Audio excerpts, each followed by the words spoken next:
episode 79 of the TRT show with up and coming fighter.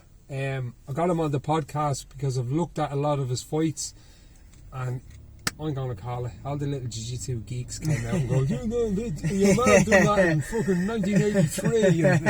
The keto platter. I like that one, John. I like that one. Yeah, fair play.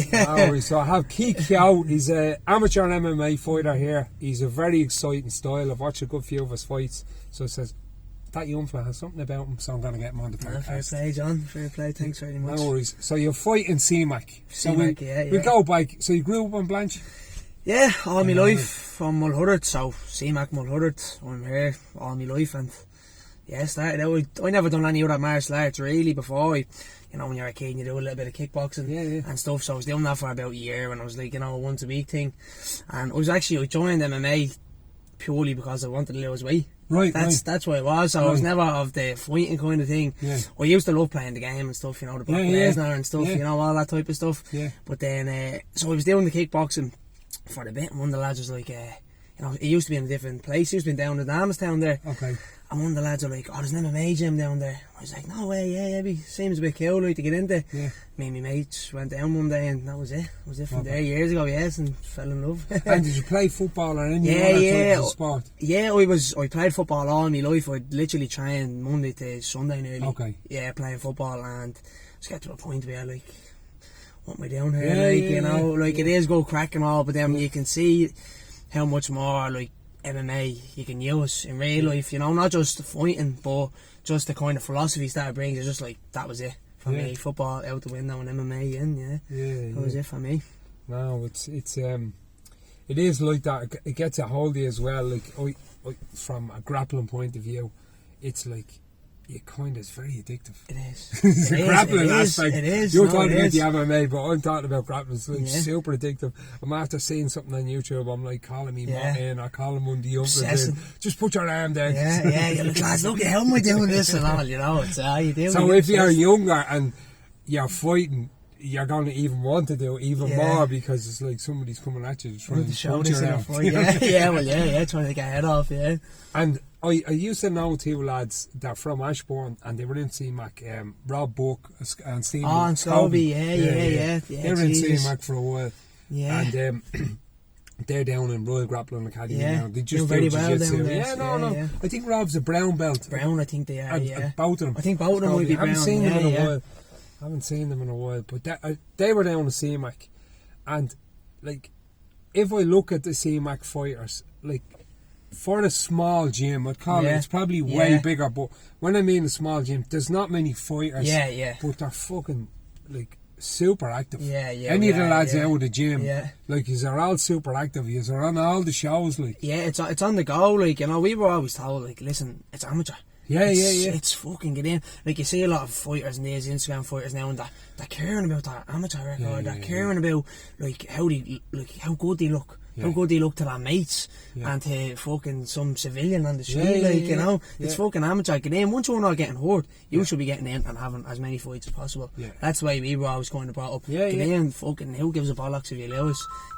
So that was kind of the way for us, just get in and do it. Yeah, no, that's a good philosophy. Just turn that blade thing off. That's a good philosophy, alright. And I remember I heard Andy Ryan saying something. He said, like, per head of population of your gym, you are probably the most successful IMAF club in the country. Like with Alex, his sister. Banging out medals, like goals and. Like, sure, I think Alex has, what do you got, 4 times I think he went over? I think he's played 4 times. And then Koya I think has 2 or 3. Trevor, Jordo, home when he was with us, there was loads, like, everybody's nearly had a medal every time they went over nearly. So it is, like, it's good, like, to see that, like, especially because we're all nearly local from around the area, so it's good, like, Yeah, and it is a huge area. CMAC is the only MMA club in Blanchardstown. Well, the Satori as well. Right. The lads from Satori, they were up with us actually last week. But I think they're more MMA, jiu-jitsu based, should I say, sorry. But they do have, they have like Jamie and stuff, so that would be us and them. But they're kind of the other end of Blanche as well. As I said, it's so big now. But so there's the two gyms. No, it's It's good to see. It's good to see because it is a whopper catchment area, and MMA is at the moment it's the fastest growing sport in the world, isn't it? Everybody's on the buzz now. Yeah, it's the fastest growing sport. It's bananas. Like everybody knows MMA. Like you know what I mean? It's mental. It's not just like kids years ago was boxing. Get into boxing or karate. Yeah. Karate, like that was it. Like fucking karate. Like come on, will you? The fuck is that gonna do? Now it's just MMA. Like everybody wants to do it. Everybody wants to be the next big thing, like, you know. Or to see that you're talking about karate, I remember, say you were in first class or whatever, and like I never done martial arts when I was younger, and you'd be playing football or something. You go, oh, brought to him, and he does Kempo. He's a black belt. He does Kempo. It's like I didn't know what Kempo was. It just sounds good. It sounded dangerous. Yeah, it sounded dangerous. That's it. Everyone done karate. Bruce Lee, everyone. No way. Yeah. And do you know that Cobra Kai? Yeah. Do you know where they produced that? Why? So the two blokes were never into Karate Kid or anything. They didn't like it. But they went into YouTube and they're like, what's this Karate Kid? It's after getting bleeding. The scenes in the film were getting 10 million views. Yeah. So they're like, if we make something and we get your man in that was in it, if that's, we equate even like a quarter of them people to watching this, and now they've made millions on it. It blew up, didn't it? It did. It's mental, it is good though. It is good. I like it. I was sitting there betting to one day, I was saying, how can we do this in a fight? Yeah. And it's mad then that MMA came along because people used to, like, I remember, say somebody's outlet would do like kickboxing or you didn't really know what it was. Yeah. And he goes, he just touch you on the neck and kill you stone dead. He has this death touch. You'd be like, what? Stay away from him. But like UFC and MMA, when all these guys went in together, it's like that's how when you really showed, didn't it? Like, you know, showed the levels of shite martial arts. Yeah, no, I don't mean to call someone on that, but 100%. You know, you see the jiu-jitsu heads coming in and all these constant thinking that little in these stances and getting taken down and choked out in seconds. Yeah. The old wrestling done the business. Yeah, that was it. When you started at it in, then black belts and then giving them the double leg, boom. Yeah. That's the end of everybody, wasn't it? The Gracies were little. Then once the wrestlers got a handle on a few submissions and a few jiu-jitsu techniques, they just took off. Like. Look at them, innit? Yeah, for all the Dagestanis over in the IMAFs, clearing up, aren't they? And they proudly wear a white belt. Yeah, proudly. Like it's kind of like slagging you more than anything. It's not even like I'm a white belt. It's like, haha, look at you. I can sub you and a white belt. It's mental, isn't it? Like, if you look at, I don't know if you ever looked at Khabib transitions or Islam Makhachev, and I mean transitions to triangles and arm bars. Man, it's phenomenal, isn't it? It's unbelievable. You're watching it over and you're going back and you're like, how was he doing? It's so fluid. On an MMA guy who was first or second in the world underneath him. You know what I mean? It's mental. And he's just like transitioning like it's somebody just drilling the technique. Yeah, like so look at Khabib when he did Dustin Poirier and stuff. It just made him look like novices. Novices, you know? And because him and your man Ali Aziz shared the same manager, he didn't want to armbar what's his name? He didn't want the armbar Justin Gaethje. Because he's like, he won't happen, you'll break his arm. So that's why he strangled him. So that's it. Share the same so manager. Nice. In front of his man, dad. He's like, he won't have. So just strangle him. It's mental, isn't it? It's the game you're in, though, isn't it? No, it's that, but like that, the wrestling and the transitions, like I look at their transitions, like they're sick, you know. And it's so like they go take you down, like you sprawl, you're nearly up, they're grabbing a leg and then they're flipping you, like, you know. And so like I think Alex was showing us the video of him in one of the IMAF finals. I think he has a single leg. And your man, he has that overhook, he has that whizzer, and he just does like an Uchi mat, like. And Alex, I think, is on the single. Bang, fucks him over, and you're like, holy shit, if he's doing it to someone like him, that's that good. Like, he must be really talented, like, you know. Yeah. It's crazy. Even looking at, I went over to Bulgaria last year to IMAF youths, and like all the Russian kids had all serious levels of wrestling. And that's what we want for them. Like, if you're going in with your jiu-jitsu without some decent wrestling backed up behind it, what's going to happen is you're going to get found out. Because you're going to be with them, and what happened with most of the Irish kids is, like, they won't let you get an arm back. They won't let you get a triangle. But they're just holding you there, touching you. Yeah. Do you know what I mean? Yeah, no, and kind of moving about, but there's that's what they're at, you know. I think as well what plays a part is they do it so young.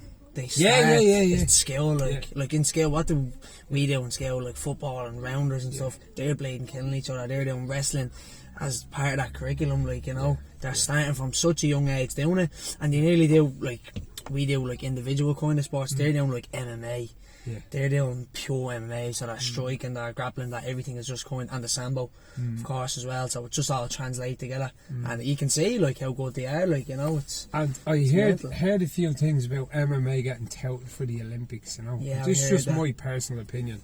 I think that would be the worst thing ever. You think so, yeah? The worst thing ever. Because you're going to have all these Russian animals. Yeah, fair enough, animals, right, that aren't going to get to wrestling in the Olympics. Yeah. And they're just going to go, fuck this, I want to go to the Olympics. Yeah. And I just think it'd be the worst for Europeans. Yeah. Other than the ones that bounce to the countries, like they'll bounce to Denmark or bounce wherever, take out their nationality there and then go for it. Yeah, fair enough, yeah.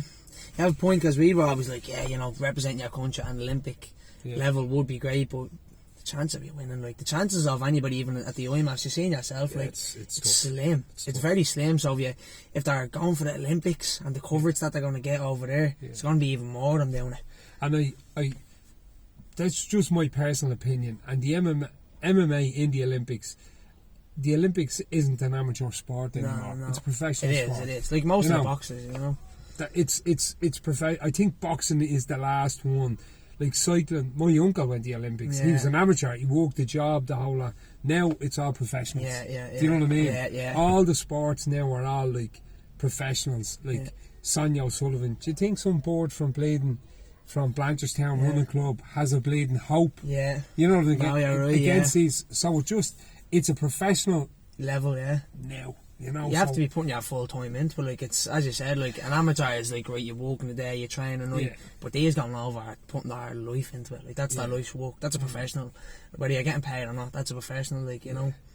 No, it's that's my opinion, but you know, my opinion doesn't count for much. It's just whatever. Take what you like and leave the rest. Yeah, whether it happens or not, it's another thing. You know, so you came on my radar. The first fight I seen you in was when you wrapped up Ryan Keogh with that kind of. I was like, okay, Ryan's going to wrestle this fella here, and he's going to beat him up wrestling. And then I was like, oh, that's not. Like a lot of people I thought were going to win. Like I was like, this fella's going to win. This fella's going to win. This fella's going to win. Everyone I thought was going to win didn't win. Right, that's mad sport. Didn't win. You know what I mean? I was like. Solomon's gonna win. Solomon didn't win. You know what I mean? So everyone I picked to win, I had Conor McCarthy. I thought he was gonna win the welterweight. He didn't win. You know what I mean? He was unlucky, but he didn't win. But so that's where I was looking at you. Then I seen you up in Cage Conflict. Against he was a Team KF fella, wasn't it? Team KF. Is it Christian René or something? Is it Julian? Julian.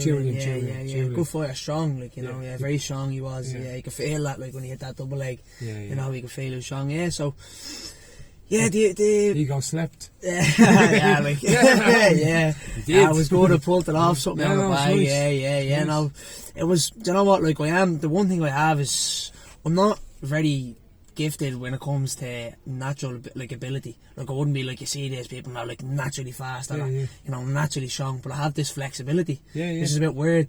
So obviously if I'm MMA, when you're on your back, it's like lovely, pull up this rubber guard, like, you know, just fucking go for these boogie chokes and these bone arrows and stuff like that, like, you know, and it worked out. Like, it is working out so far, like. But I even look at, say, your teammates and you as well, like, you're kind of saying, of flexibility. You've good hands too. Well, and you all, everyone kind of out of your club fights the same way, which is deadly to look at. It's like you aren't trying to KO people, but you're touching them up. Definitely. Heads snapped all over the place, but it's good to look at. Like, you know what I mean? You can all like strike. You can all grapple. You can all wrestle. These are all very well rounded. Well rounded, exactly. Because like, well-rounded. like years ago we used to be called cage boxers. Yeah. You know, so like it would have been like Alex and stuff years ago, and he was coming up, and you would have had like Paulie and stuff like that. You know, and obviously Dino was box coach, and Alex done boxing for years. Yeah. He was like, you know, so many medals in boxing. So we were always, that was nearly a go-to. Yeah. Was the boxing, like, it was like, don't go near that ground stuff, like, stay on the feet and bang. Yeah. But now, obviously, you know yourself, you can't be doing fucking MMA without knowing how to stop a takedown, like, you know, the usual crack.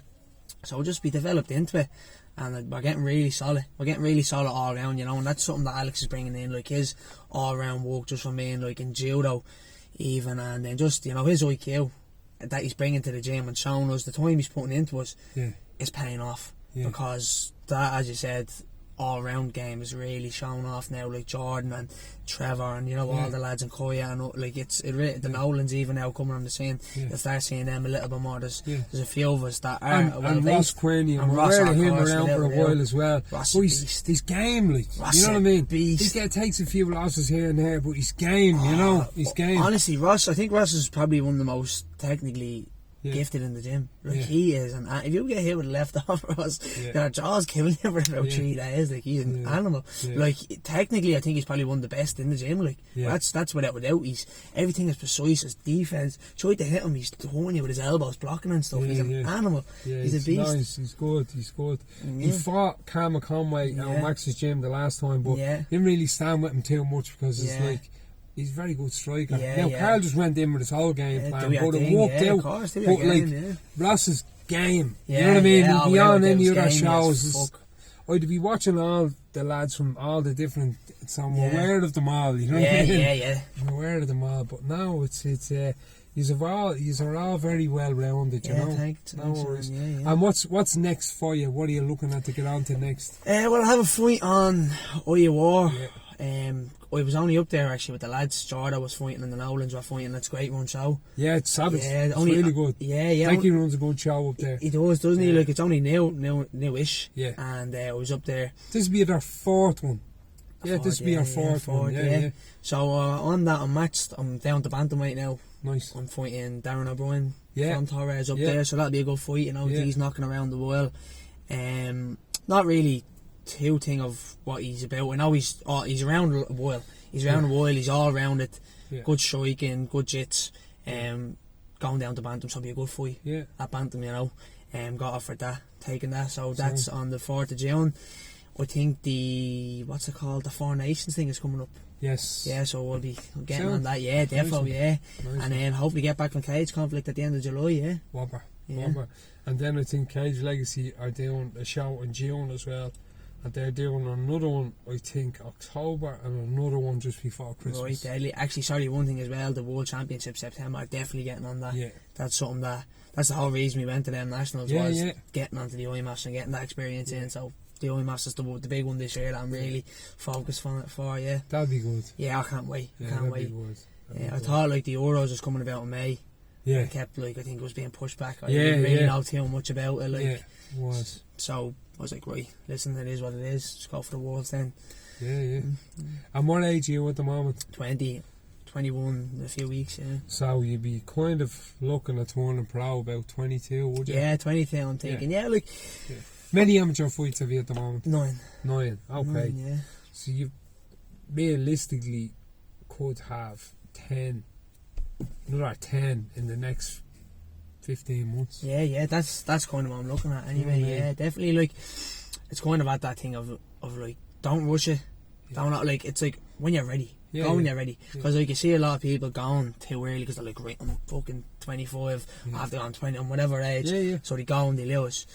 But if you're just good enough, you'll just go in our pro and win. If you're good enough, you'll go in, you'll win, and you'll get to where you want to be. You know, so it's like, right, a matter of time. Like, if it gets to like a couple of months and I'm ready, it'll be like, right, I'm ready now, go. But if I'm not, I'm like, right, I'll take fucking the next year and go to 23 or so, like, you know. So it's kind of timing.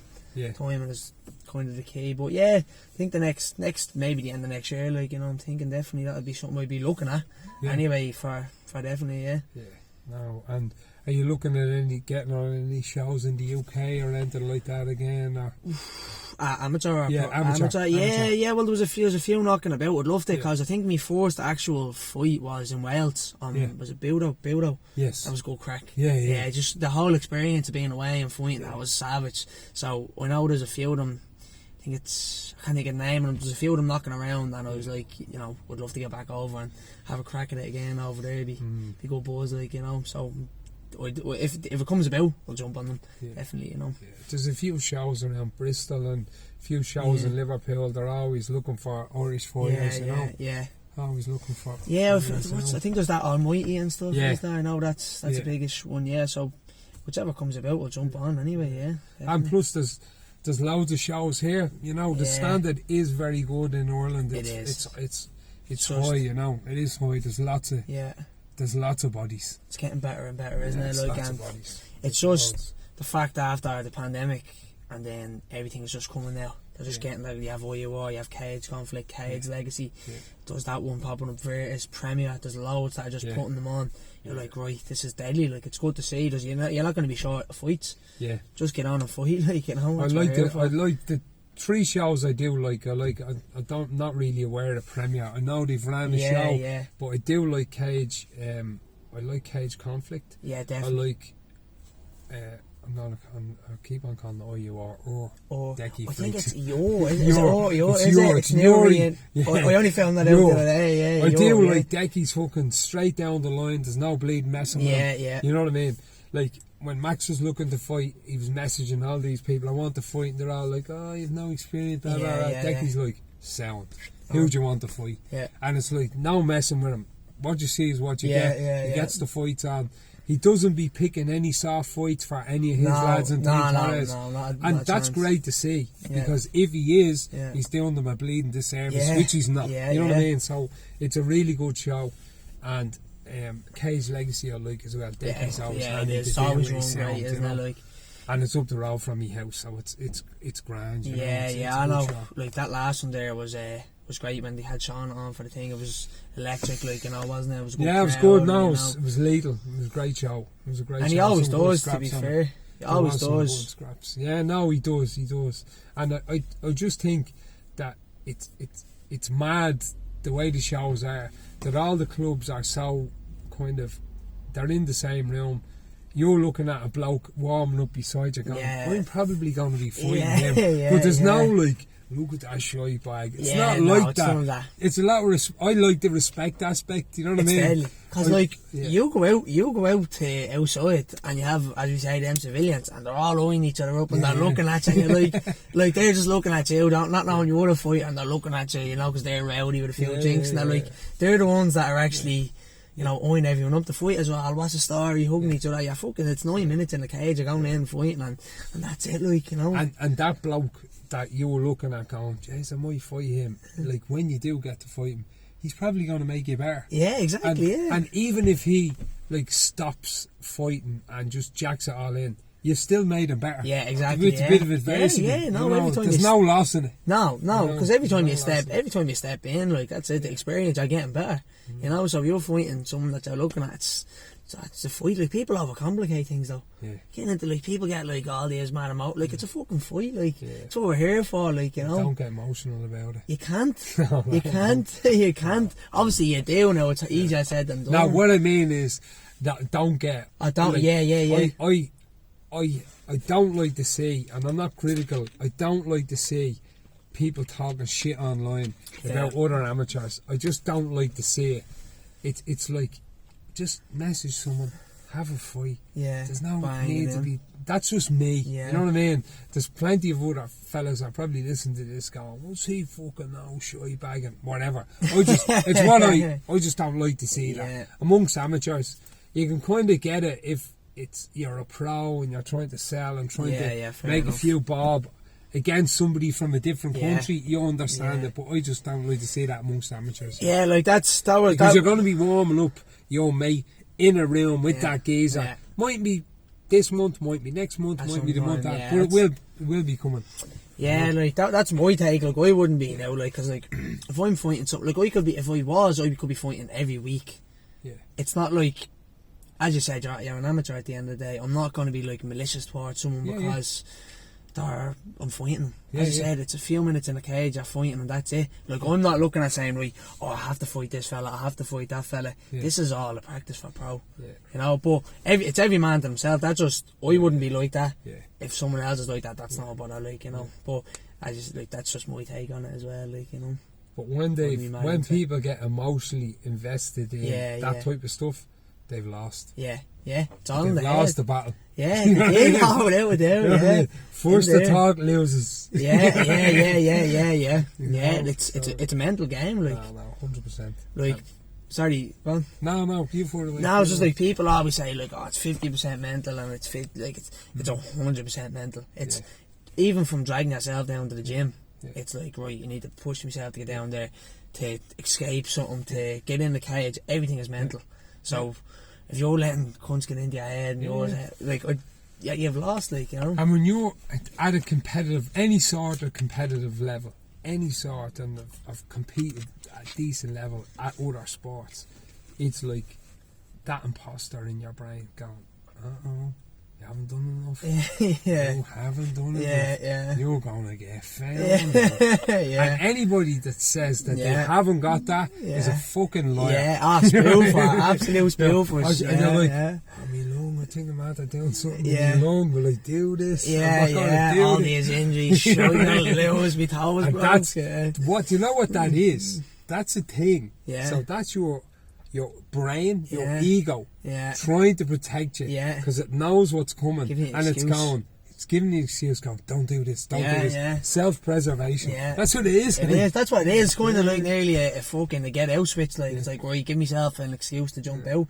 But that's where you have to really fucking bite down on the gum shit and fucking just get in. Like. And the more amateur fights you have, and the more you put yourself through that, it makes the next time easier, it makes the next time easier, and the next time, and the next time. Without, like, you know. I'm always quite good weight before the fights, but that's because I'm trying to have as many, like, I've had lots of novice fights as well. I've had a good few novice fights, which I think are really good, you know, down when Peter was holding and stuff. So every time you get in, you get that bit more confident. Now, I know I hadn't fought in 2 years since after the pandemic. Then it was cage conflict in December, and I was a bit more nervous because I hadn't fought in 2 years. But then after that, I think for the nationals and all, it's more confident than ever. It's just like, it's another week, get in and just do it, like, you know. And I think the pandemic had that effect. Like, it's mad to think we were in the gym. I was only bringing Max down. I wasn't training or anything. And it wasn't Charlestown or anything. It was a gym where there was a bit of training going on. I remember the guard banging the door down. Crazy, isn't it? The door down. There's a load of lads who were like hitting bags and doing pads. Crazy, it's mad when you think about it, and lads pulling out paperwork on right before you come Just when you think about it, so I think then when all that was over, it's like even blokes that were doing jiu-jitsu are like, I'm going to fight MMA. I just need to do something. Just fucking jump into it. I need to do something. Mental. It was like, even like, it was just the whole thing. If you weren't allowed to go to the gym, but you go into the off license, like, it's like, that's fucking, it just didn't make sense. It didn't make sense. You couldn't go down to your fucking gym. But it, like the amount of like people that kind of dropped out and stuff, and the mental thing of it as well, then getting back in. If you haven't fought in 2 years, that's going to play an effect on the mind, like, as well as physicality and not being allowed to train. Because the way everybody put on, like, because they're not allowed in the fucking gym. No, it was a strange time. I don't think even go down that rabbit hole. We get out of that. More that. So the IMAF's coming up. IMAFs. So that should be good. That should be good. It'd be deadly. So the qualifiers, the people who won the nationals and all like that, do they have to fight again, or is there it's just straight training and they get picked, or which way is it? No, it was the winners. It was the winners of the IMAFs. It was the winners of the IMAFs. So me and Jordo got to the final. We split the gold, because everything was, if we get to the final against each other, we won't fight, and 2 people get on the Irish team. Deadly. So who gives a fuck? It's getting to the IMAFs. 100%. You know, so 100%. Getting that. And I heard, I've been listening to a few MMA journalists, and they know a lot more, they're journalists a lot more than MMA. I personally think that you've done the right thing. I wouldn't like to see, like, I wouldn't want to see Max fighting his teammate. I couldn't do it. I wouldn't like to do it. No, I wouldn't like to. If it's jiu-jitsu or grappling or wrestling, whatever. But now you're punching people in the head. Yeah. And they were like, oh, maybe I might need to bring a thing in that if that comes, I was like, it's having to see teammates. No. That's just my little tilting towards, you know. No, I was the same, like, cause me and Jordo, like, we're more than even like teammates now. Like, John may be one of my best mates now. So we said, like, there was never even a chance we were gonna fight. We were like, right, we're gonna get to the other side of the bracket. We're gonna get to the final. This is our plan. We were literally like, we're gonna get there. We're both gonna split the medal, and we're gonna fucking, like, cause at the start actually I thought I was doing junior, cause I was 20. And then it was about a month or two before, Alex was like, you might have to do senior, because you'll be 21 by the time you do IMAF. So I was like, yeah, like, no bother, sweet, like, I'll be fighting these guys anyway, like, so put me in, like, it's grand, no bother. So I was like, Jordan, sure, we get to the final, we split the medal, of course. And that was always the plan, so it wasn't like, oh, what are we going to do now? We knew that our own ability, we are going to get to the final and split the goal, and both of us on the Ireland team representing the country, you know. So it was always good crack, you know. Very good run, by the way. Deadly. Deadly, the nationals, like, they really put it on out there, like, you know, it was just great, like, just all fighters in the gym. Savage. Everybody just, you know, having a crack at it. Savage. Now I'm really looking forward to all the fights coming up soon. We'll be going to, I think, my young fella is Max is cornering, Dennis is fighting Solomon on your fighting championship. So him and Cully are cornering Dennis. So that'd be a great fight. I personally thinking, you know, I know Solomon, Chris Pans, I think Dennis is going to beat him. Do you think so? Yeah, I wouldn't really know too much about Dennis him. He's wrestling in Manchester, striking's really crisp at the moment. Good. And he's like submissions from everywhere. Is he? Yeah. I wouldn't really know too much about him now. He's slick. He's a purple belt. He's training out on the East Coast. Right, So he's slick. Even though he's working in Manchester at the moment, he's doing a load of wrestling over there and training. But even I've seen him back the past few times. Putting the work in. He just looks levels, just sharper. Yeah. You know? You're living in a place on your own, you just go training all the time. That's it, like, no distractions. That's it. Who you telling? That's kind of the thing as well. Like, if you're just kind of putting yourself in that position to, like, get out away from everybody else, and it's not even like other people are distracting you. It's you yourself saying, right, there's this person here, I can go and have a drink or have food. Like, but if you're putting yourself out of that comfort zone, you know, you're on your own, you're here to train, and that's it, like, you know. So fair folks to him. I wouldn't really know too much about him now. No, there's a few fights I'm looking. I'm going to go up to that card. There's a good few fights I'm looking, and I'm also looking forward to, on the Cage Legacy card, I'm looking forward to Nadine Abbott and Yeoman Dyer. She's a fucking savage, that Dyer board. She's a beast. She's a fucking savage. Nadine is a beast. That's going to be a great scrap. And Shauna Bannon then is fighting that young one that. I think she's purple belt in Team Torres, but she's tricky, like. She's tricky, you know. That was only announced or something, wasn't it? Yeah, it's only just announced, so that's pro. Right. So that'd be a good crack, there's loads, and I'm looking forward to them. Gary Rooney against Jamie Abbott. Two beasts. That'd be a tough one. Yeah, you couldn't split that. No, two lads are both staunch as well. So you couldn't. You wouldn't even. I don't even know. Like, they're both like, I like the lot both lads, and they're both slick. So you couldn't even, like. It's like whoever's the best man in the night. So no, play to the lads, two nice shufflers. Yeah, they're both sound now, I have to say. So that'll be good coming up soon. And you have the Nolans on the Cage Legacy card. I don't know if they have actually any fights announced now. Right. I don't know if they're fighting anytime soon. He was on Ross is on Cage Legacy. Okay. Ross is on Cage Legacy. Who's he against? Ryan Higgins as well. I think he's someone from SBG Cork. Okay. I'm not too sure who now. Okay. I'm not too sure. And that's Bantamweight. Bantamweight, yeah. And then we have, I think, Ryan Higgins is fighting on it as well. Big lad. Ryan is 1-0. Light heavyweight. Right. Yeah, so he's big. He fought heavyweight now the last time, a cage conflict. Right. And he's gone down to light heavy now for this, so he's big, good hands. Yeah, everyone's a beast as well. Yeah, nice big monster, So nice two lads up on that for now anyway. Whopper. So we'll end it at that. Perfect. Thanks for coming on. Yeah, it was a pleasure. Thanks very much for having me. Give Keith a follow. He's on Instagram there. Give him a follow. He's fighting soon, so get behind him. Please like, subscribe and share this podcast up on YouTube. It's on Spotify as well and SoundCloud. Thanks for listening, and keep doing the honours. Just switch that button there off. Yep.